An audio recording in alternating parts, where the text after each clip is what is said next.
नमस्कार दोस्तों, मैं हूं आपका दोस्त प्रदीप कुमार बांगड़े। आपका इस कार्यक्रम में स्वागत है, जिस कार्यक्रम का नाम है आपके अनुरोध पर। दोस्तों, आपके अनुरोध पर आज मैं आपको बताऊंगा संगीतकार नौशाद के जीवन परिचय के बारे में। दोस्तों, अगर आप मेरे चैनल को पहली बार देख रहे हैं तो आपसे अनुरोध है कि आप इसे लाइक करें, वीडियो के नीचे रेड कलर का बटन है उसे दबा के सब्सक्राइब करें, बाजू में एक बेल है उसे दबाएं ताकि मैं जो भी वीडियो अपलोड करूं वो सबसे पहले आप तक पहुंचे। दोस्तों, अगर आप मेरे चैनल को पहले सब्सक्राइब कर चुके हैं तो मैं आपका दिल से शुक्रिया अदा करता हूं, धन्यवाद करता हूं, आपका अभिनंदन करता हूं कि आप मेरे चैनल को ध्यान से सुन रहे हैं, देख रहे हैं। दोस्तों, वीडियो अच्छा लगे तो अपने दोस्तों में जरूर शेयर करें। हम जिन्हें संगीतकार नौशाद के रूप में जानते हैं, उनका असली नाम है नौशाद अली। उन्हें संगीत से लगाव बचपन से ही था। चौथे दशक में वे फिल्म से जुड़े, लेकिन इससे पहले उन्हें बहुत मेहनत करनी पड़ी। सिनेमा संगीत को हिंदुस्तानी का जामा पहनाने वाले नौशाद का जन्म तहजीब और नजाकत के लिए मशहूर नवाब के शहर लखनऊ में 25 दिसंबर 1919 को हुआ था। इनके पिता मुंशीगिरी का काम करते थे, लेकिन बालक नौशाद के मन में तो पूरी तरह से संगीत बस चुका था। जब वे 9 साल के थे तब लखनऊ के अमीनाबाद के मुख्य बाजार में एक दुकान जहां वाद्य यंत्र बिकते थे, वे करीब रोज जाने लगे। जब कई दिन तक ऐसा हुआ तो मालिक ने एक दिन पूछ लिया। बातचीत में नौशाद ने वहां काम करना स्वीकार कर लिया। उनका काम हुआ दुकान खोलने के समय से लेकर अन्य स्टाफ के आने से पहले की साफ सफाई। नौशाद को तो जैसे मुंह मांगी मुराद मिल गई हो। वे रोज समय से पहले आते और दुकान खोलकर सभी वाद्य यंत्रों को अच्छी तरह साफ करते और उन्हें जी भरकर छूते। कुछ वक्त तो ऐसे ही बीत गया। एक दिन दुकान खोलने वाले स्टाफ ने नौशाद से कहा, भाई जब तक साफ सफाई करो मैं तब तक चाय पीकर आता हूं। नौशाद ने कहा, जी ठीक है। वे उधर गए और नौशाद ने मौका देखकर वाद्य यंत्र पर हाथ आजमाना शुरू कर दिया। एक दिन उस साज पर तो दूसरे दिन दूसरे साज पर और तीसरे दिन तीसरे साज पर। इस तरह हर रोज स्टाफ चाय पीने जाता और नौशाद रियाज में लग जाते। ये रोज का काम हो गया। ये सब महीनों तक चलता रहा। एक दिन वो भी आया जब मालिक समय से पहले आ धमके और नौशाद को हारमोनियम बजाते पकड़ लिया। नौशाद डरे हुए थे, उनकी हालत खराब थी। ठंड के समय पसीना निकल रहा था, लेकिन मालिक ऊपर से गुस्सैल बना रहा। वो अंदर से खुश था। पूछताछ के बाद अंत में मालिक ने वो पेटी यानी कि हारमोनियम नौशाद को दे दी और कहा, अच्छा बजाते हो, खूब रियाज करना। नौशाद का घर लखनऊ के अखबारी गेट के कांधारी बाजार झनवाले टोला में था। वे लाटूस रोड पर अपने उस्ताद अमर अंसारी से संगीत सीखने लगे। इसके बाद से उनके वालिद नाराज हो गए। अंत में बात यहां तक हो गई कि वालिद ने कह दिया कि अगर संगीत को अपनाओगे तो घर छोड़ दो। नौशाद ने मन में ये बात ठान ली कि घर छोड़ना सही होगा, लेकिन संगीत नहीं छोड़ सकता। वे संगीत को अपनाते रहे। उनका अब मूल काम गाना बजाना हो गया। हालांकि उन पर कुछ समय बाद कई बार पाबंदियां लगी। घर के दरवाजे बंद कर दिए गए, लेकिन नौशाद ने दादी का सहारा लिया और संगीत का शौक जारी रखा। उनके पांव और ख्वाब उनके पिता कभी नहीं रोक सके। इसी बीच उन्होंने मैट्रिक पास कर ली। मैट्रिक पास करने के बाद वे लखनऊ के विंडसर इंटरनेट म्यूजिक ग्रुप के साथ दिल्ली, मुरादाबाद, जयपुर, जोधपुर और सीहोर की यात्रा पर निकले। कुछ समय बाद वो म्यूजिकल ग्रुप बिखर गया तो नौशाद ने लखनऊ लौटने के बजाय मुंबई का रुख किया। 16 वर्ष की किशोर उम्र में यानी कि 1935 में वे मुंबई आ गए। नौशाद के लिए मुंबई उस्तादों का शहर था। यहां उन्हें पहले ठिकाने के रूप में दादर के ब्रॉडवे सिनेमा हॉल के सामने का फुटपाथ मिला। तब नौशाद ने सपना देखा था कभी इस सिनेमा घर में उनकी कोई फिल्म लगेगी। उस किशोर कल्पना को साकार होने में काफी वक्त लगा। बैजू बावरा जब उसी हॉल में रिलीज हुई तो वहां रिलीज के समय नौशाद ने कहा, इस सड़क को पार करने में मुझे 17 साल लग गए। शुरू में नौशाद ने N.A. दासी यानी कि नौशाद अली दास के नाम से कुछ संगीतकारों के साथ काम किया, उन्हें काम मिलने लगा था, लेकिन ज्यादा नहीं। सन 1940 में बनी प्रेम नगर में नौशाद को पहली बार स्वतंत्र रूप से संगीत निर्देशन का मौका मिला। इसके बाद एक और फिल्म स्टेशन मास्टर मिली, सफल रही फिल्म।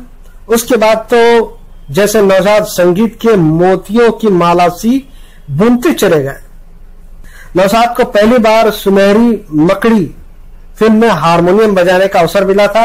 यह फिल्म पूरी नहीं हो सकी, लेकिन शायद यही से नौशाद का सुनहरा सफर शुरू हुआ। इसी बीच गीतकार दीनानाथ मथोक, D.N. मथोक के नाम से उन्हें जानते हैं, इनसे मुलाकात हुई तो उन्होंने उनका परिचय फिल्म इंडस्ट्री के अन्य लोगों से करवाया, जिससे नौशाद को छोटा मोटा काम मिलना शुरू हो गया। नौशाद के संगीत का ही जादू था कि मुगले आजम, बैजू बावरा, अनमोल घड़ी, शारदा, आन, संजोग आदि कई फिल्मों को न केवल हिट बनाया बल्कि इन्हें कामयाबी दिलाई। दीवार के गीत बचपन के दिन भुला न देना, हुए हम जिनके लिए बर्बाद, ले जा मेरी दुआएं आदि की बदौलत इस फिल्म ने लंबे समय तक चलने का रिकॉर्ड कायम किया। इसके बाद तो नौशाद की लोकप्रियता में खासा इजाफा हुआ।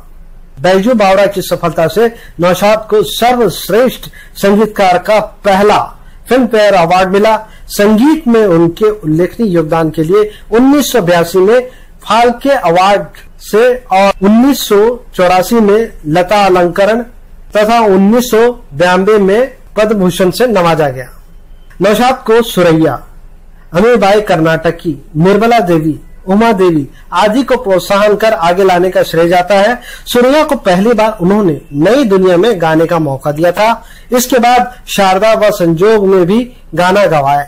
सुरैया के अलावा निर्मला देवी से सबसे पहले शारदा में तथा उमा देवी यानी कि टुनटुन की आवाज का इस्तेमाल दर्द में अफसाना लिख रही हूं के लिए नौशाद ने किया था। नौशाद ने ही मुकेश की दर्द भरी आवाज का इस्तेमाल किया। अनोखी अदा और अंदाज में नौशाद ने दिलीप कुमार के साथ मुकेश और राज कपूर के लिए मोहम्मद रफी की आवाज का उपयोग किया। 1944 में युवा प्रेम पर आधारित रतन के गाने उस समय के दौर के सुपरहिट गाने थे। इनके प्रसिद्ध गीत मन तड़पत है हरि दर्शन को बैजू बावरा में, ओ दुनिया के रखवाले बैजू बावरा, झूले में पवन के आई बहार बैजू बावरा, मोहे पनघट पे नंदलाल, मुगले आजम, प्यार किया तो डरना क्या मुगले आजम, खुदा निगेबान मुगले आजम, मधुबन में राधिका नाचे, कोहिनूर ढल चुकी शाम में गम, कोहिनूर नन्ना मुन्ना राही हूं, सन ऑफ इंडिया, अपनी आजादी को हम हरगिज मिटा सकते नहीं, लीडर, इंसाफ की डगर से, गंगा जमुना, शाहजहां में हीरो कुंदन लाल सहगल से नौशाद ने गीत गवाया। उस समय ऐसा माना जाता था कि सहगल बगैर शराब पिए गाना नहीं गा सकते थे। नौशाद ने सहगल से बगैर शराब पिए गाना गाने के लिए कहा तो सहगल ने कहा बगैर पिए मैं नहीं गा पाऊंगा। इसके बाद नौशाद ने सहगल से एक गाना शराब पिए हुए गवाया और उसी गाने को बाद में बिना शराब पिए हुए गवाया। जब सहगल ने अपने दोनों गाने सुने तब नौशाद से बोले, काश मुझे तुम पहले मिले होते।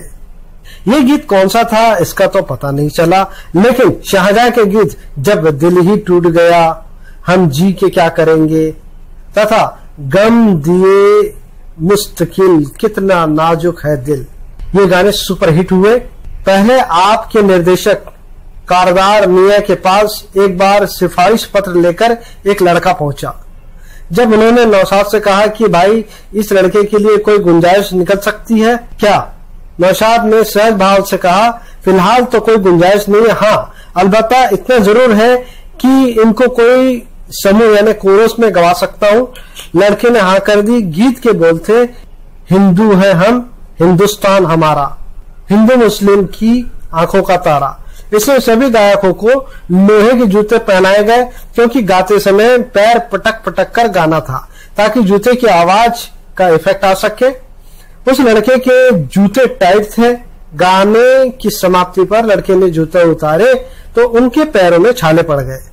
ये सब देख रहे नौशाद ने उस लड़के के कंधे पर हाथ रखकर कहा कि जब जूता टाइट था तो तुम्हें बता देना था। इस पर उस लड़के ने कहा, आप मुझे काम दिए, यही मेरे लिए बड़ी बात है। तब नौशाद ने कहा था, एक दिन तुम महान गायक बनोगे। और ये लड़का आगे चलकर मोहम्मद रफी के नाम से जाना जाता है। नौशाद ने 64 साल बाद तक अपने साज का जादू बिखेरते रहने के बावजूद नौशाद ने केवल 66 फिल्मों में ही संगीत दिया। 64 साल बाद तक अपने साज का जादू बिखेरते रहने के बावजूद नौशाद ने केवल 67 फिल्मों में ही संगीत दिया। सन 1954 में बैजू बावरा फिल्म के लिए सर्वश्रेष्ठ संगीतकार का पहला फिल्म फेयर पुरस्कार मिला। ये संगीत में उनके उल्लेखनीय योगदान के लिए सन 1982 में फाल्के अवार्ड, 1984 में लता मंगेशकर सम्मान, 1984 में अमीर खुसरो पुरस्कार, 1992 में पद्म भूषण, 1992 में संगीत नाटक अकादमी महाराष्ट्र गौरव पुरस्कार मिला। सन 1940 से 2006 तक उन्होंने अपने संगीत का सफर जारी रखा। उन्होंने अंतिम बार 2006 में बनी ताजमहल के लिए संगीत दिया। अपने अंतिम दिनों तक वे कहते रहे कि मुझे आज भी ऐसा लगता है कि अभी तक मेरे संगीत की तालीम पूरी नहीं हुई है, मैं एक अच्छा संगीत नहीं दे सका। और इसी मराल के साथ 5 मई 2006 को इस दुनिया से रुखसत हो गए। तो उम्मीद करता हूं दोस्तों मैंने आपको जो जानकारी दी है वो आपको जरूर अच्छी लगी होगी। तो इसी के साथ अपने दोस्त प्रदीप कुमार बांगड़े को इस कार्यक्रम से जाने की इजाजत दीजिए।